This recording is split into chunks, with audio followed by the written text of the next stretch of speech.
Time to know the news of the week. I'm Hannah Tabios. This is the MB Rundown.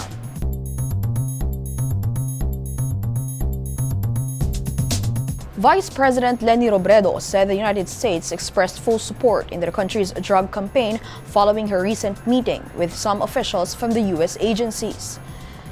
In a statement, Robredo said she met with the officials from the U.S. Federal Bureau of Investigation, Drug Enforcement Agency, and the Department of State and U.S. Agency for International Development, or USAID.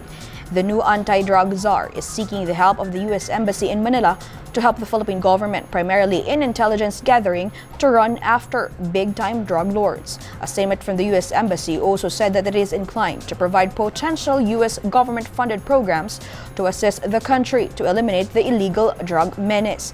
Since her appointment last week, the country's second highest official has been in talks with different groups to carry out the daunting task. On Monday, she also met representatives from the United Nations Office on Drugs and Crime, or UNODC, to press the need for the improvement of the community-based drug rehabilitation in the country. This, as she earlier pronounced, that she wants to practice a more humane approach to stop the unnecessary killings. Meanwhile, Robredo spokesman Attorney Barry Gutierrez said the security has been made tighter for the VP and her family after she assumed her post as a co-chair of ICAD. Both National Security Advisor Hermogenes Esperon Jr. and Defense Secretary Delphine Lorenzana rejected the idea of extending martial law in Mindanao. On Tuesday, Esperon agreed with Lorenzana's position, citing that many local executives in the region already pronounced that they can now manage on their own since Mindanao has been placed to full military control amid terrorism threats. But the heads of the military and the police expressed inclination to recommend the extension of martial law in some areas in the region.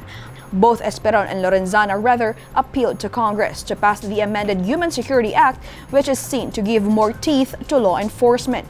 Senior House leaders also expressed their optimism in possible lifting of martial law in Mindanao. The palace expressed concern amid reports that the Philippines could become the world's biggest rice importer this year. Presidential spokesperson Salvador Panelo acknowledged the news and said that the country's irrigation system must be further improved to help boost our rice production.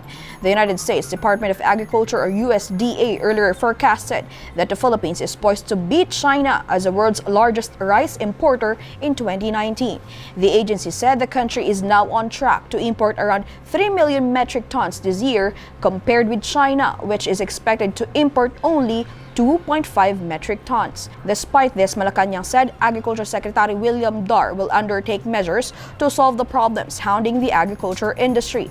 But DA earlier denied USDA's report, citing that it used a different set of statistics on its projection.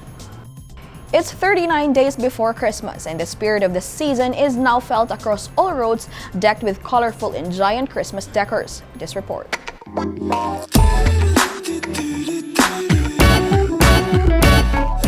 Embellished with colorful decors, indeed the spirit of Christmas was finally felt as the days go by.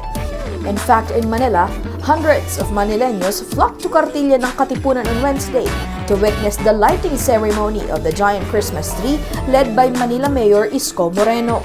On the same day, various historical landmarks and even government offices also joined the celebration by lighting simultaneously their several giant lanterns, fountains, and their own buildings with varying lights to attract tourists. In Pasig City, passing motorists have been enjoying its tunnel of illuminating lights, which is a tradition done annually.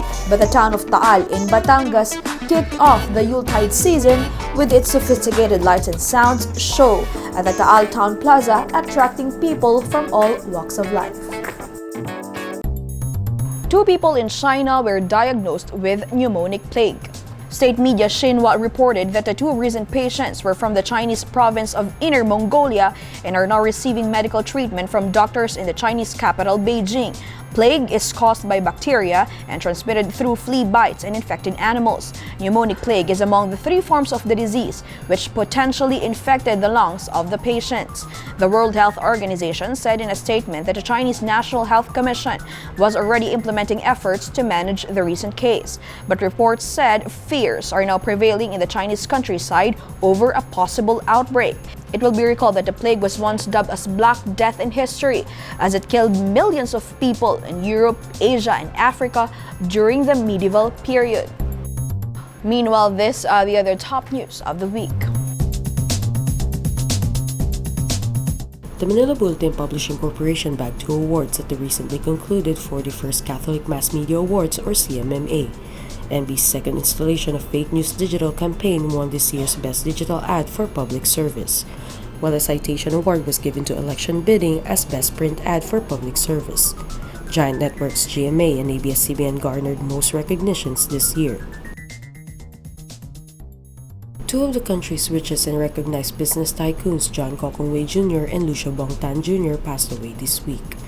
Gokong Wei is the Forbes list 3rd richest person in the Philippines this year, is the founder of JG Summit, which has interests in airlines, telecom, banking, property, among others.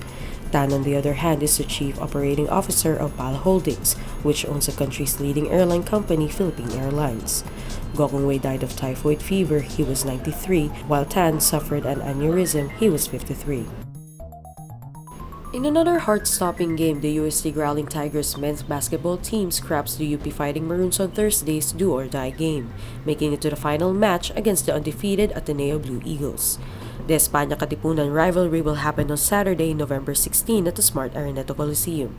Meanwhile, the Knights will try to steal the championship of the defending NCAA men's basketball title holder San Beda Red Lions. The Knights last entered the championship in 2015. Let's take a quick recap of the MB rundown for today, November 15. Vice President Leni Robredo says the United States expressed full support in the country's drug campaign following her meeting with the officials from the U.S. agencies. National Security Advisor Hermogenes Esperon Jr. and Defense Chief Delfin Lorenzana were not inclined to extend martial law in Mindanao. The palace expresses concern amid reports that the Philippines could become the world's biggest rice importer this year, beating China. Unique and colorful Christmas decors adorn roads and public spaces of some cities 39 days before Christmas. And 2 people in China were diagnosed with the deadliest form of plague. And that's the MB Rundown. I'm Hannah Tabios.